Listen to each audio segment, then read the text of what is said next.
to Watchdog News. This is Jared Campbell. This is your evening news report. So this evening, we're going to be talking about geopolitical realignment and strategic conflicts in 2025. A world that is in transition.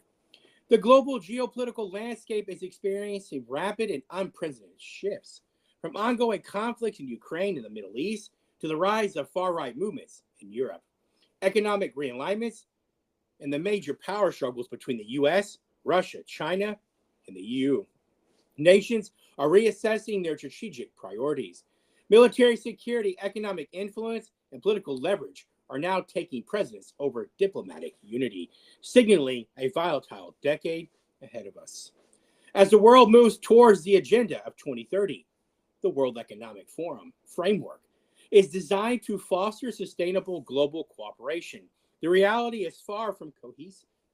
Instead of nationalist movements, economic dependency and military conflicts dominate the agenda. The report explores the key power struggles, integrating insights from the RAND Corporation research to analyzing military-industrial strategies, cost-imposing measures, and geopolitical risks that will define the coming years. Section 1, Israel and Hezbollah confrontation. Escalating regional tensions. Israel has formally submitted a complaint to the UN Security Council, alleging that Hezbollah has infiltrated the Lebanese Armed Forces, LAF, and is violating the UN Section Resolution 1701, that was in 2006. In the November 2024 ceasefire agreement, Israeli Representative Danny Danon outlined key violations. Hezbollah's continued military presence south of the Litani River, arms smuggling through Syria-Lebanon border, weapons production facilities, and UAV launches targeting Israel. A 3-kilometer smuggling tunnel from Syria to Lebanon destroyed by the IDF on February 9th, 2025. Restoration efforts by Hezbollah to rebuild damaged military infrastructure. Israel argues that Lebanon's enforcement of the ceasefire has been inadequate. Hezbollah, backed by Iran, is increasing its military capabilities, while Israel calls for greater international oversight. The RAND's research report on stability operations suggests that counterinsurgency efforts require regional cooperation, but Hezbollah's non-state actor status complicates direct intervention. If unchecked, these violations could lead to renewed cross-border hostilities, further destabilizing the region. Section 2, the West Bank, military escalation, Netanyahu responds to bus explosions. So Israeli Prime Minister Benjamin Netanyahu has ordered an intensive military operation in the West Bank, following a series of bus explosions in central Israel. While no injuries were reported, Israeli authorities attributed to the incidents to terrorist attacks, military response, and counterterrorism operations. Netanyahu convened an emergency security meeting, following which he directed an intensified crackdown on terrorist networks in the West Bank. IDF operations and refugee camps, Shin Bet and Israeli police to implement preventive measures. Israeli Defense Minister Israel Katz confirmed that forces will expand counterterrorism activities, including targeting militant infrastructure in Judea and Samaria and the West Bank. This move raises tensions, with Palestinian factions increasing the risk of further attacks and escalating instability. Their words, not mine. In Section 3, Austria, the three-party coalition, blocks the far right. So Austria is forming a three-party government coalition, excluding the far-right Freedom Party, FPO, despite its electoral victory in September of 2024. The center-right, OVP, and center-left, SPO, reached a fragile agreement, but due to a slim majority, invited the Liberal NEO party to join. This development mirrors a broader European struggle against far-right political movements, aligning with Agenda 2030's goal of political stability and economic sustainability. Talking about the World Economic Forum. not as good as some people think. However, Austria's coalition strategy raises questions about long-term stability and the ability of centrist parties to govern effectively. Section 4, Trump versus Zelensky, Ukraine at crossroads. U.S. President Donald Trump has publicly criticized Ukrainian President Zelensky, questioning his leadership and effectiveness in negotiations with Russia.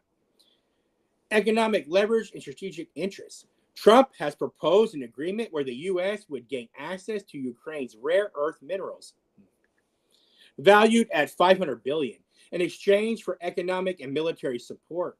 However, Zelensky rejected the proposal, demanding security guarantees against Russia. I have heard that Zelensky may accept that deal. Right? The RAND report on cost-imposing strategies suggests that providing lethal aid to Ukraine remains one of Russia's greatest vulnerabilities. But escalation risks a wider U.S.-Russia conflict.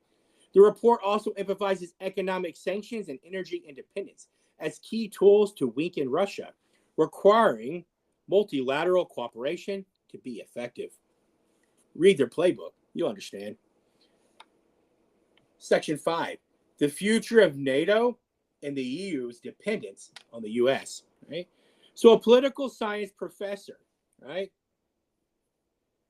named Yanis Stividis argues that Europe cannot function independently from the U.S., particularly in defense and strategic affairs.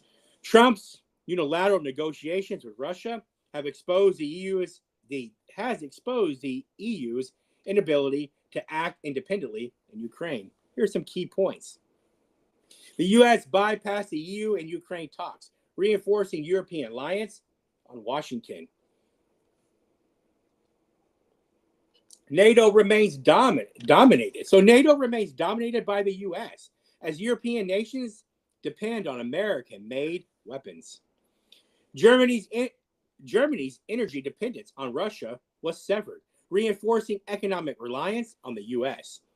The EU's fragmented expansion has weakened its cohesion, preventing a unified foreign policy. While European leaders discuss strategic autonomy, their military and economic dependence on the U.S. remains a major obstacle. The RAND report and strategic dependency suggest that the EU must diversify military supplies and energy sources to gain greater independence. Let's move on now to the next section. Germany's elections. So Germany's elections rise to the far right.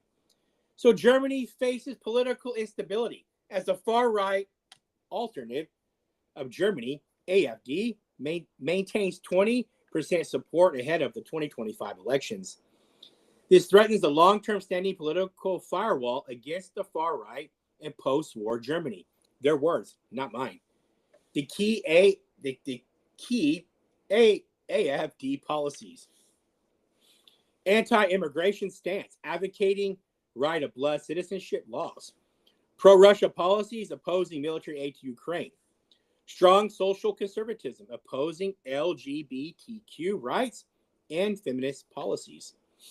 The AfD's normalization and mainstream politics signals a shift in German governance. If AfD secures greater influence, Germany's stance on the EU, NATO, and Russia could drastically change, further challenging the Western security alliance.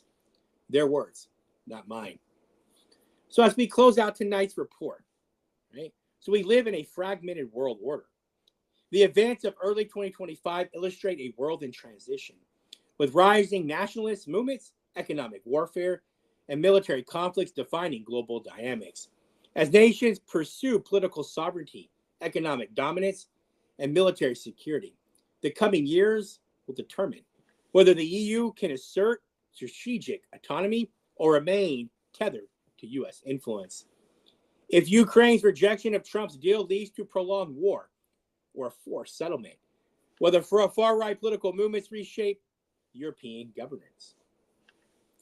If U.S., China, Russia economic realignments accelerate conflict.